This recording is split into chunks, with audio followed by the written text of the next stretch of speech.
கையில் கொஞ்சம் காசு இருந்தால் நீதான் அதற்கு எஜமானன். கழுத்து வரைக்கும் காசு இருந்தால் அதுதான் உனக்கு எஜமானன். வாழ்வின் அர்த்தம் புரிந்துவிடு, வாழ்க்கையை வாரி குடித்துவிடு. ஒருவன் ஒருவன் முதலாளி, உலகில் மற்றவன் தொழிலாளி.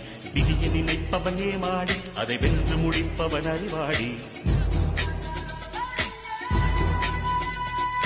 ஒருவன் ஒருவன் முதலாளி, உலகில் மற்றவன் தொழிலாளி.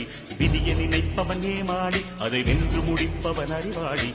பூமியை வெல்ல ஆயுதம் எதற்கு, துப்பறிக்க கோடரி எதற்கு, பொன்னோ பொருளோ பொற்களம் எதற்கு, ஆசை துறந்தான் அகிலம் உனக்கு.